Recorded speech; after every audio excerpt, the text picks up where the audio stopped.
Oh, lado calon ya.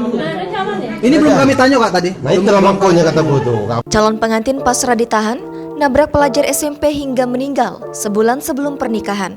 Sony Anggara, pria yang menabrak 3 pelajar SMP di Indralaya Utara, Kabupaten Ogan Ilir, Sumatera Selatan mengucapkan permohonan maaf kepada keluarga korban. 1 pelajar meninggal dunia dan 2 lainnya dalam perawatan di rumah sakit. Pria 25 tahun asal Peninjauan, Ogan Komering Ulu, Sumatera Selatan ini mengaku tak menyangka atas peristiwa yang dialaminya. Saat peristiwa pada Selasa, 8 Februari 2022 lalu itu, Sony mengaku hendak menuju Palembang dari arah Prabu Muli.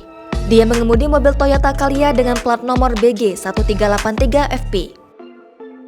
Saat melaju di wilayah Desa Lorok, Kecamatan Indralaya Utara, kendaraan yang dikemudikannya menabrak motor Honda Vario plat nomor BG 4476 BAV yang dikendarai 3 pelajar SMP. Setelah menabrak motor hingga para pengendaranya terpental, Sony langsung kabur melalui jalanan desa. Selama pelarian, Sony mengaku takut namun terbersit niat untuk menyerahkan diri. Ia mengaku kabur karena takut dihakimi massa. Sony kemudian menelpon ayahnya dan mengabarkan kecelakaan yang dialami.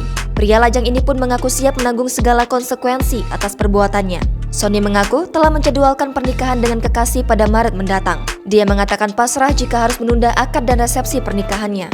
Sebelumnya sama pihak keluarga korban, sebelumnya saya minta maaf sama kelalaian dalam persidangan. Saya minta maaf betul-betulnya karena bukannya kegalaan yang diberikan, cuma aku minta maaf.